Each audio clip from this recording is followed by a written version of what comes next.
할렐루야.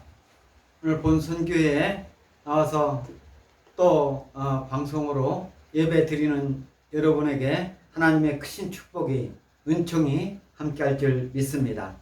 오늘 하나님이 주신 말씀은 요한복음 3장 5절부터 7절까지 이 말씀 제목을 변화의 삶, 이렇게 제목을 잡았습니다. 우리는 변화된 삶을 살아가야 됩니다. 오늘 본문에서 나오는 니고데모의 삶을 통해서 변화된 삶이 어떤 삶인지 우리가 하나님 말씀, 예수님 말씀을 통해서 우리가 확인하고 또 변화된 삶을 살아가는 저와 여러분 모두 되시기 바랍니다. 오늘 본문 말씀 요한복음 3장 5절로 7절 그 말씀을 낭독해 보겠습니다. 예수께서 대답하시되 진실로 진실로 내게 이르노니 사람이 물과 성령으로 나지 아니하면 하나님의 나라에 들어갈 수 없느니라. 또 6절에 육으로 난 것은 육이요 영으로 난 것은 영이니 7절에 내가 내게 거듭나야 하겠다 하는 말을 놀랍게 여기지 말라, 이렇게 말씀하고 있습니다. 오늘 하나님이 주신 본문 말씀은 예수님과 니고데모와의 그 대화 내용입니다. 예수님과 니고데모와의 그 대화는 요한복음 3장 1절부터 15절까지 계속되고 있습니다.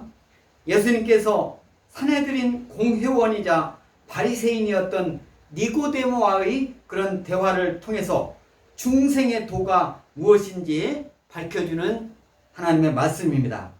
이 중생에 관한 말씀은 로마서 6장 1절로 11절, 또 고린도전서 7장 19절, 24절, 고린도후서 5장 17절, 에베소서 4장 22절로 24절, 갈라디아서 6장 15절, 히브리서 5장 12절로 14절에도 말씀하고 있습니다.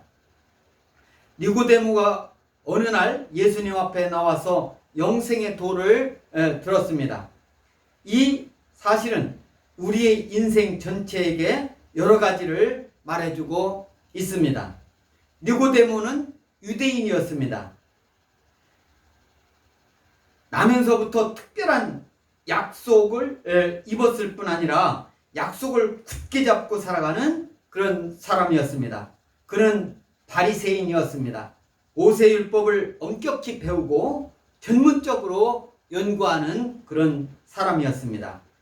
니고데모는 정치, 종교, 사회 지도자로 산헤드린 의원이었습니다.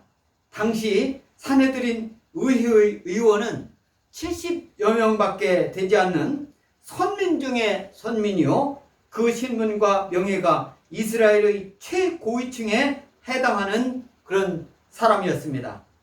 또한 니고데모는 이름 있는 학식과 경험을 갖춘 학자였으며 이스라엘의 선생, 스승, 교사, 랍비로 불리고 있었습니다. 예수님에 대해서는 호의를 가지고 있는 인물이었습니다.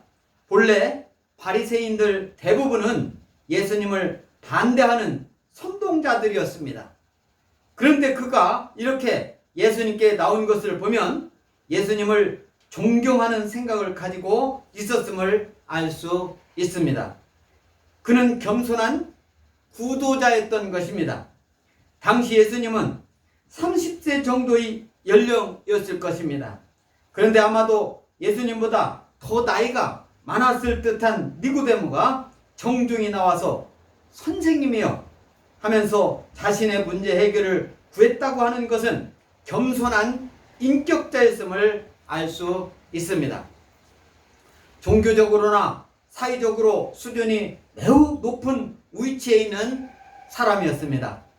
인간적인 안목으로 볼 때 하나님 하나도 더 필요한 것이 없을 만큼의 존재였습니다. 이런 사람이 많으면 사회 발전이 넉넉히 되리라고 기대될 정도의 사람이었습니다. 그러나 그는 가장 근본적인 영생 문제의 해결을 위해서 찾아 나왔습니다. 그에게 요구되는 것은 구원이었습니다.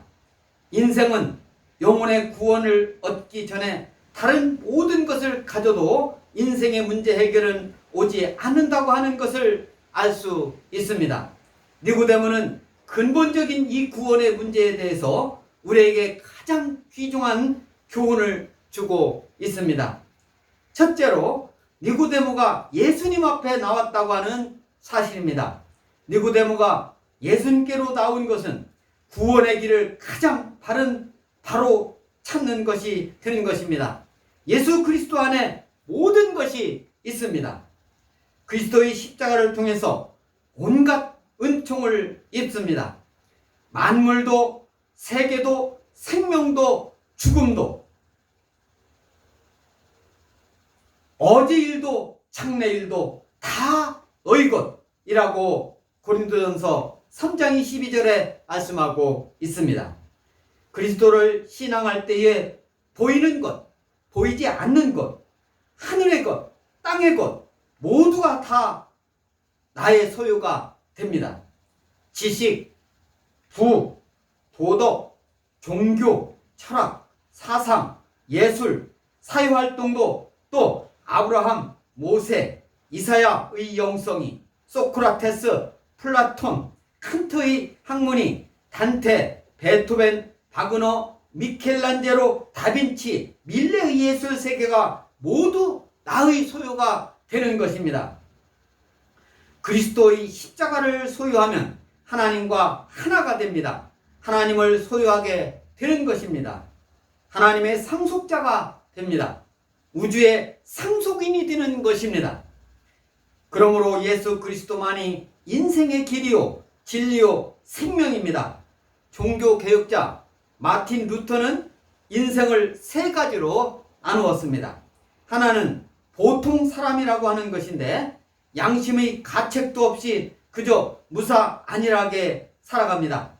자신이 더러워졌다고 하는 사실조차도 깨닫지 못하는 사람입니다.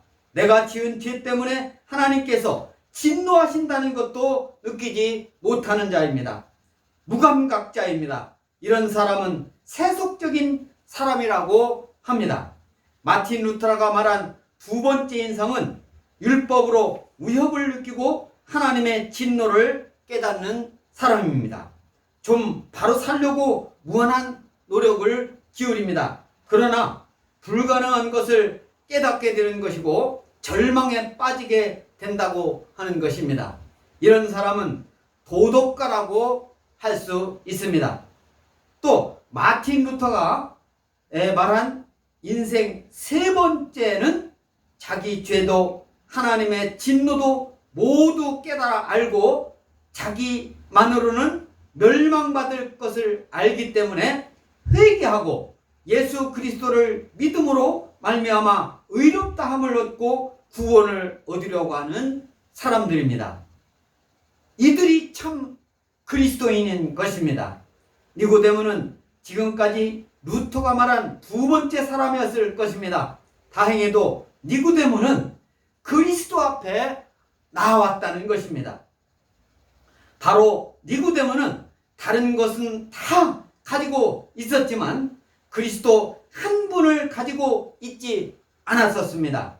그는 영생에 대하여는 아는 것이 없었습니다. 그러나 예수 그리스도를 찾게 됨으로써 인생을 비롯해서 모든 것을 소유하게 된 것입니다. 오늘 본문에서 둘째로 중요한 것은 거듭난다는 일입니다. 다시 말해 중생을 얻는다고 하는 것입니다. 거듭난다는 말은 헬라어로 아노텐이라는 말로서 위로부터 나다는 뜻입니다. 이는 육적 출생이 아닌 하나님으로부터 말미암는 출생을 말하는 것입니다. 중생이라는 말은 처음부터 철저히 근본적으로 다시 즉 하나님으로부터라는 뜻이 내포되어 있는 그런 단어입니다. 중생은 예수 그리스도의 구속의 은혜로 변화된 삶을 말합니다. 니고데모는 바리새인으로서 유대인의 선생이요 지도자였지만은 영적인 문제에 대해서는 눈먼 사람처럼 어두웠습니다. 죄의 문제 해결이 없는 인생의 심령은 눈먼 사람이나 마찬가지입니다. 예수님께서는 물과 성령으로 거듭나야겠다라고 말씀하셨습니다. 니고데모는 지금까지 자기 죄에 대해서 누구보다도 예민하게 고민하며 아파했을 것입니다. 니고데모는 많은 사람들이 하는 것처럼 하였을 것입니다. 그저 선한 일을 많이 하면 지난날에 죄가 없어지지 않겠나 하고 선행에 힘썼을지도 모릅니다. 그러나 오늘의 선행, 공덕이 지난날의 죄가를 없애지 못합니다. 프랑스 작가 빅토르 후이고가 지은 레미 제라블의 주인공은 장발장입니다. 장발장은 빵 한 조각을 훔쳐 먹었다는 죄로 19년 동안 감옥 생활을 하고 점차로 성화되어 자유함을 얻는다는 내용입니다.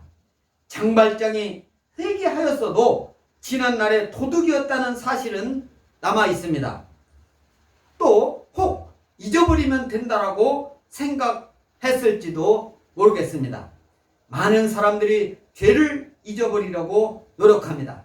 그러나 죄는 마치 그림자처럼 따라다니면서 결정적인 때 우리를 고발하는 것입니다. 그렇습니다. 지난날의 죄는 결코 없어지는 법이 없습니다. 결코 잊어버려지지 않습니다. 여기 한 청년이 만유인력이 있느냐? 만유인력은 없다. 만유인력이 없는 것을 내가 보여주겠다. 그렇게 하고 아파트 높은 층 맨 꼭대기 올라가서 한번 날아가려 한다라고 해봅시다. 청년이 주장대로 되겠습니까? 만유인력이 없다라고 증명이 되겠습니까? 온 세상 사람들이 만유인력은 없다고 한 목소리로 주장한다고 이 엄연한 만유인력이 없어지겠습니까? 틀림없이 아파트 맨 위층 꼭대기에서 발을 떼는 순간 만유인력의 영향을 받아서 가속도로 받으면서 떨어져서 그 몸이 부서지고 깨지고 심지어는 죽을지도 모르는 것 아니겠습니까? 죄 역시 그 존재가 없다고 주장한다고 없어지는 것이 아닙니다. 예수님께서 죄가 없다고 하시지 않고 거듭나라고 말씀하십니다. 본래 출생 그 자체는 신비에 속합니다. 부모 마음대로 하는 것도 아니고 의사들이 주장하는 것도 못 됩니다. 시편 139편 13절 이하에서 주께서 내 오장육부를 지으시며 나의 모태에서 나를 조직하셨나이다. 내가 주께 감사하오면 나를 지으심이 신묘막측하심이라. 주의 행사가 기이함을 내 영혼이 잘 아나이다. 내가 은밀한 데에서 지음을 받고 땅의 깊은 곳에서 기이하게 지음을 받을 때에 나의 형체가 주의 앞에 숨기지 못하였나이다라고 말씀하고 있습니다.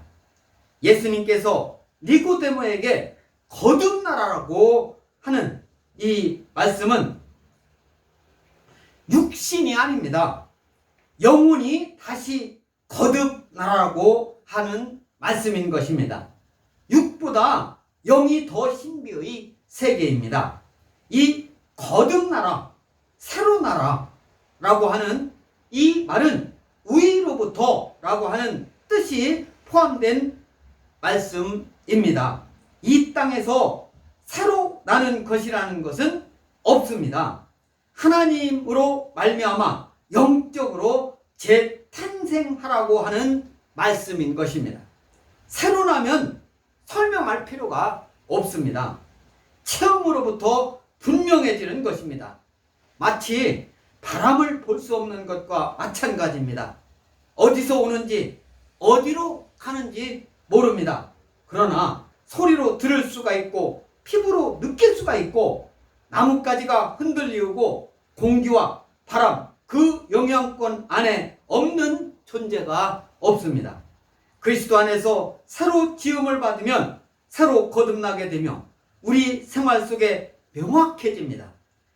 전에는 세상 것 좋아하고 그것만이 제일이었지만 이제는 경건과 하나님 나라와 하나님과 함께하는 즐거움이 오는 것입니다. 인생이 죄에서 구원 얻는 길은 그리스도로 말미암아 거듭남에서 오는 것입니다. 오늘 본문에서 한 가지 더 중요한 것은 이 거듭나는 것은 오로지 믿음으로만 이루어진다는 하는 그런 말씀입니다.